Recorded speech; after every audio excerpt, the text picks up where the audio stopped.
शेतकरी बंधूंनो, आज आपण वझर येथे बबन लहानू मत्ते यांच्या डाळिंबागेला भेट द्यायला आलेलो आहोत. बबन आणि त्यांच्या पत्नी हे दोघंही जण डाळिंबामध्ये खूप मेहनत करून ह्या बागेचं नियोजन करीत असतात. तर आपण आता त्यांनाच विचारूया, तुम्ही या बागेचं व्यवस्थापन कसं करता. नमस्कार. नमस्कार. तर आपण ही बाग लावून किती वर्ष झाली? भाऊ हे लावून 4 वर्ष झाली. आणि याच्यामध्ये तुमचा आणि तुमच्या पत्नीचा कसा रोल असतो? कारण ते आता काम करताना दिसले आम्हाला. नाही, त्याच्यात दोघं पण लागतात कामाला. टेक्निकल गोष्टीकडे माझं लक्ष राहते, स्प्रेकडे. बाकी बागेची स्वच्छता वगैरे सगळं त्या शिवकन्या करीत असते. बरोबर. शिवकन्या दिदी, तुम्ही जे आता या बागेमध्ये एवढं रमलेलं दिसल्या मला इथं, तर ह्या बागेमध्ये काम करताना तुम्हाला काय अडचणी येतात का? नाही, अडचणी काही तशा येत नाहीत. मजुराच्या याच्या कधी कधी पण भेटतात, सगळे सहसा येतात, सगळे येतात. आणि हे काम करताना तुम्हाला बागेचं काम करीत असताना आनंद तर तुमच्या चेहऱ्यावर दिसायला लागला. तर ह्याच्या मार्केटिंगसाठी किंवा याच्या पाणी व्यवस्थापन, खत व्यवस्थापन याच्यासाठी तुम्हाला तुमच्या पतीची कशी मदत होती? खूप मदत होती. मार्केटिंग बी त्यांनाच माहिती असल्यामुळे तेच करतात ना. मार्केटिंग तेच करतात. आतापर्यंत सांगायचं म्हणजे भाऊ, शेतीमध्ये आवड महत्वाची. नाद लागतोय शेतीचा, तेव्हा शेती होती. सांगितल्यानं शेती नाही करते. शेतीचा नाद महत्वाचा आहे. नादच महत्वाचा. तुम्हाला मनातून नाद असल्यामुळे तुम्ही ही बाग चांगली डेव्हलप केली. आणि सांगितल्यानं शेती नाही करतायत. प्रॅक्टिकली त्याच्यात उतरणं, झाडाशी बोलणं, झाडाला पाण्याची गरज आहे का आता आवड असल्याशिवाय ते होतच नाही ना. आवड असल्याशिवाय ते होऊ शकत नाही. आणि ते खूप अवघड पीक आहे डाळिंबाचं. कारण की यावर्षी फ्लॉवरिंग स्टेज मध्ये मधमाशी नव्हती. आता मधमाशाचा तुम्ही विषय काढला म्हणून तुम्हाला विचारतो का, मधमाशासाठी तुम्ही मग काय केलं? मधमाशासाठी मग प्रयत्न हेच केले आम्ही, ते ताक आणि गुळाची फवारणी केली. नंतर मग मधमाशी आली, पण खूप उशीर आली. तुम्ही जे कीटकनाशक किंवा पेस्टिसाइड जे वापरता ते रेड, येलो, ब्ल्यू आणि ग्रीन असतात, तर तुम्ही कोणते वापरता? फ्लॉवरिंग स्टेज ग्रीनच वापरावं. ग्रीनच बायो 303 मधमाशीला हानिकारक नाही, सरासरी आम्ही तेच वापरतो. तर ते जे कीटकनाशक आहे बघा, त्याच्यावर लिहिलेलं असते not hazard to honey bee, म्हणजे त्या मधमाशीला हानिकारक नाही. ते वाचून घेतात. वाचून पण काय होतंय, पहिले काय हार्ड स्प्रे दिलेला असते आपण फ्लॉवरिंगच्या पहिले, त्याचा वास बागेमध्ये असतो, ते आपल्याला कळत नाही. ते मधमाशी त्याच्यामुळे येत नाही. मधमाशी बागेतून जाते, बागेत खाली गवतावर बसते, पण आपल्या बागेत बसत नाही. ते गुळ आणि ताकाचा स्प्रे द्यायला की त्याचा वास कदाचित निघून जातो आणि मग बरं. आता जे फुलं आणि फळाची संख्या चांगली दिसायली, चांगली. आता मादी फुलं आणि नर फुलं याचा रेशो किती असतो? बरं, नर फुलं जवळपास 80% असते आणि 20% मादी नाही. त्यात बी मादी 15%च असते. 15%. 5% पुन्हा ते नपुसक असते, ती नर मादी ठरायला असते. मग आपल्याला समजा 15% मध्येच खेळणे, पहिला फ्लॅश नराचाच येते, नंतर. आणि आता याच्यामध्ये बघा, हे फुल आता नाराचं एक मादी, हे नाराज आपले हे मादीचे पण स्ट्रॉंग नाही भाऊ.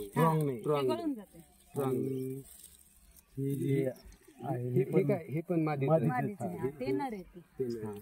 म्हणजे जे असं डमरू सारखं असतं ते मादीचे, आणि जे असं घंटी सारखं असतं ते नर.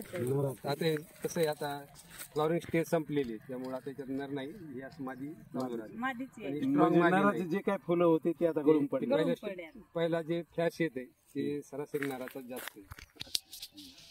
तर त्याच्यानंतर समजा तुम्हाला जे तुम्ही आता लॅटरल दोन टाकले, एका झाडाला किती वेळ पाणी देतो तुम्ही? समजा तुमचं ठिबक किती वेळ चालतं? ठिबक आमच्या लॅटरलचं ताशी वेग 16 लिटर आहे. एका ड्रिपर मधून एका तासाला 16 लिटर पाणी पडते. अशी आमची 4 ड्रिपल आहेत आणि आम्ही 64 लिटर. तर आम्ही 2 तास पाणी एक दिवस आड याला सोडत असतो. बरं, पाणी जास्त झालं तर ते शूट वगैरे जास्त येतात. वॉटर शूट जास्त वॉटर शूट जास्त येतात. तर मग त्याच्यासाठी काय करता येईल? हा, ते ती शूट काढून केन काढून घ्यावं. हे केन काढून हा. घ्या. नाही, हे फ्लॉवरिंग स्टेज मध्ये फक्त काढावं लागतंय. नंतर काढायचं. नंतर काढायची गरज नाही. नंतर आता टेम्परेचर वाढणार आहे, उलट याची सावली आपल्या फळाला फळांना उपयोगी येते. उपयोगी बरं, आता हे फळ येते याला उन्हाच्या चटक्यापासून वाचायसाठी तुम्ही काय करता? आहे. त्याला एक सिलिकॉनचा स्प्रे घेत असतो आणि अच्छा. की उन्हाचा त्याला डाग पडत.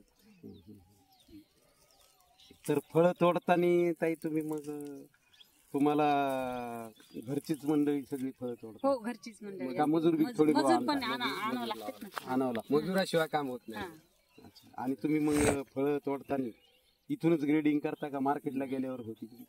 नाही, मार्केटला मार्केटला केडी चौधरी मार्केटला ग्रेडिंगची सोय आहे. त्याच्यामुळे तिथं ग्रेडिंगची ग्रेडिंग मशीन होऊन जाते. हा, मशीन मशीन मध्ये ग्रेडिंग होऊन जाते. हा, तर ते किती ग्रॅमची टप्पी असते? ते 150 ते 200, 200 ते 300, अच्छा. 300 ते 400 असे टप्पे असे टप्पे असतात. आणि त्या ग्रेडनुसार तुम्हाला रेट मिळेल. रेट मिळते.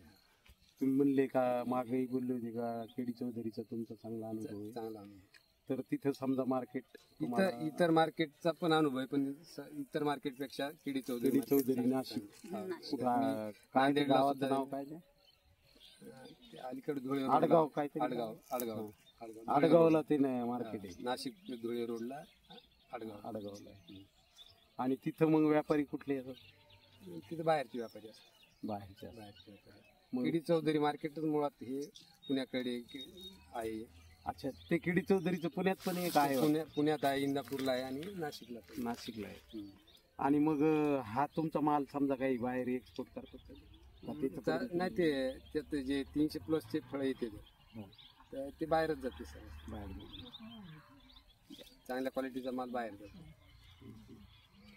तर बरेच लोक किचकट म्हणतात, पण किचकट पिकाशी तुम्ही नाही, चॅलेंज हे challenge किचकटच पीक आहे. खूप किचकटच आहे. मेहनत खूप किचकट आहे याला त्याच्यात. पाणी मेहनत कमी झालं तरी नुकसान आहे, जास्त झालं तरी नुकसान. पावसाळ्यात आता हे पीक उन्हाळी बहार असला, आंबे बहार आहे, तरी याचं हार्वेस्टिंग पावसाळ्यामध्ये येते. पावसाळ्यामध्ये 15 ऑगस्ट महिना येतं हार्वेस्टिंगला. आता माझं 14 जानेवारीचं पाणी आहे, याचं पहिलं पाणी. तर याचं हार्वेस्टिंग जुलै एंडला किंवा ऑगस्ट स्टार्टला येऊन जाईल. बरं, जुलै एंडला किंवा ऑगस्टला जेव्हा तुम्ही फळ तोडणी करता त्यावेळेस काही डासाचा वगैरे काही प्रॉब्लेम? ऑगस्ट मध्ये डास येते, जुलैपासून डास येते. हा. डासासाठी काही स्प्रे आहेत मार्केटमध्ये. अच्छा. ते करावं लागतं. आणि ते अट्रॅक्टन्स काय मिळतात ते आपल्याला? ट्रॅप सापळे आहेत त्याचे. ट्रॅप ते सापळे तुम्ही लावता? हो. ट्रॅप सापळे तर थोडे अगोदरच लावावं लागतात, कारण की सोनेरी माशी पण त्रास देते त्याला. सुनील माशी दिसतात. बरं, आता तुमचं हे सगळं बाग आहे जुन्या पद्धतीने, आता याच्यामध्ये एक खोड पद्धत पण निघलेली आहे. नवीन मध्ये तर तुम्ही काही त्याच्याविषयी विचार करायला का? नाही, मला पहिला जुना अनुभव आहे जुन्या बागेमधला. हा. ती बाग माझी चांगली होती. त्याच्यामुळे तुम्ही हीच पद्धत हा. केली. फक्त जुन्या बागेत आणि याच्यात मी एकच बदल केला. जुनी बाग माझी उत्तर दक्षिण होती तिला पूर्व आणि हिला पूर्व पश्चिम होता. त्याचा फायदा तुम्हाला? त्याचा फायदा मला जाणवायला. बाग माझ्या अनुभवानुसार पूर्व पश्चिमच पाहिजे. बरं, याला काही वन्य प्राणी किंवा दुसऱ्याचा त्रास आहे? आहे. कोणत्या कोणत्या? सर्वच प्राण्याचा त्रास आहे. याला सयाळापासून साया, रोयापर्यंत वाननेरा, माकडं, माकडं, वाननेरा हे सगळे आणि त्रास हे आहेत. नीलगाय, रोही नीलगाय पण आहे.